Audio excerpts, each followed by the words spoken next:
Hey everybody, it's Shannon from Craig Library. I'm here to talk about a couple fun middle grade novels that are all about fantasy. We talked about fantasy in our Get Booked week, our Get Booked this week with some YA titles, so I thought I'd share some middle grade ones. This one is called The Dragon with a Chocolate Heart. This is by Stephanie Burgis, who is one of my favorite middle grade authors.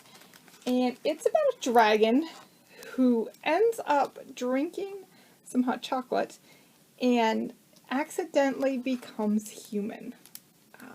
The dragon is a young dragon and didn't really have a lot of immunity built up. It couldn't really fly, all of these things. And so now she has to learn how to be a human.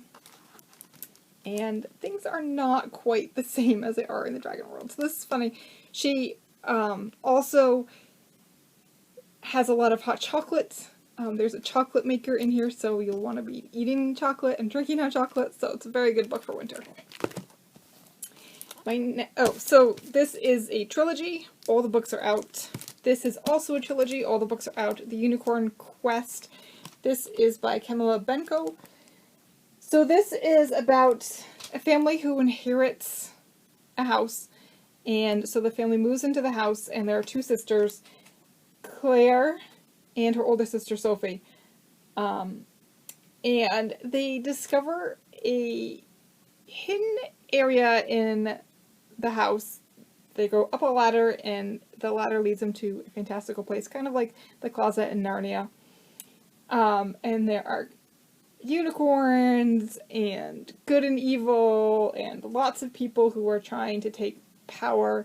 There are different guilds, and they no longer really trust another, and there is a prophecy that the unicorn will come and save them. And Claire has to kind of follow her sister up, and her sister has been there a little bit longer, and time moves a little bit differently, so her sister has kind of gone off on this adventure, and Claire has to figure out what's going on. It's really good. And then this is not the first book in the series. This is, I'm not sure which number this is. I think it might be number 2. But Keeper of the Lost Cities is really awesome series. They are thick, but they are so good. The next one, I think book 9 is coming out maybe next year, and then there is a final book after that. So I think there's 10 books total. So it's about a girl named Sophie who grew up in the human world, realizes that she's not human, and when she's taken back to live in the elvish world.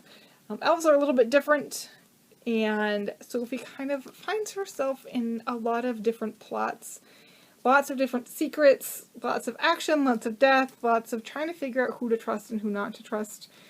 There's a lot of interesting food, a lot of interesting magical creatures, and Sophie realizes that she is a very powerful human / elf that was created for a purpose.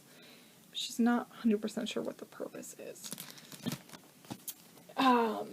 And we've got Curse of the Phoenix. This is Aimee Carter.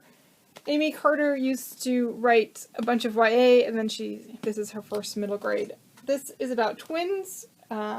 Zach and Lou grew up hearing their mother's stories all about wildwoods. They never visited. Their mom died really suddenly, and their dad has no idea what to do with them. Zach has a lot of health issues, so he needs a lot of attention, and he can't really go outside a lot. He has asthma and some other sicknesses. And so their father doesn't really know what to do, especially for summer. He decides that he's going to take their aunt up on the offer to stay with him in England, so he kind of just drops them off, and then has a work emergency and has to go back home without really seeing the house. So Zach and Lou are angry at their father, understandably, but then they kind of cross this magical boundary and realize that there are magical creatures. What they don't understand is their family has been responsible for the care of these magical creatures since the Curse of the Phoenix, and there is, again, secrets and magical creatures and lots of danger and it's up to them to kind of solve the mystery of their family. The Grimm Legacy. This one is really cool. This is Polly Shulman. This is, the tagline says, "Borrow the magic if you dare."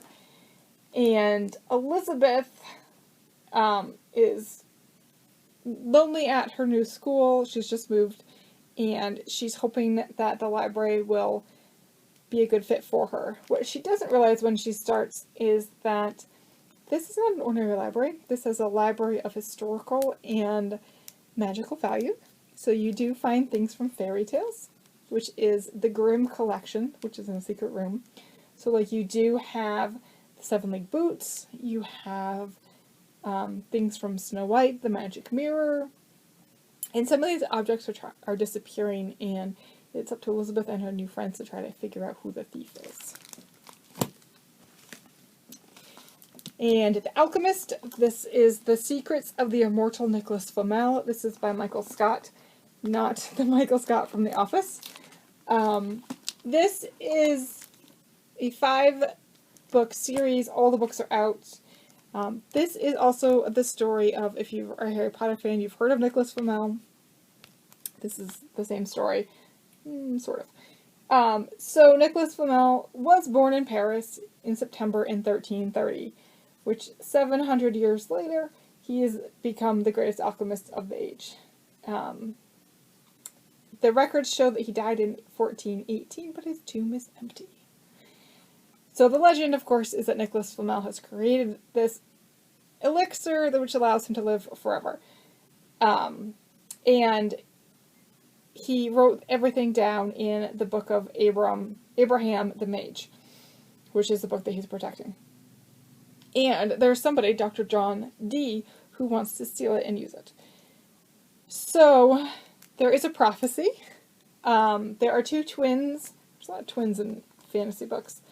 There are 2 twins who get a job at the bookstore. Again, a bookstore. And everything goes terrible when Dr. Dee comes, smells their magic, awakens one of the twins who have magical powers.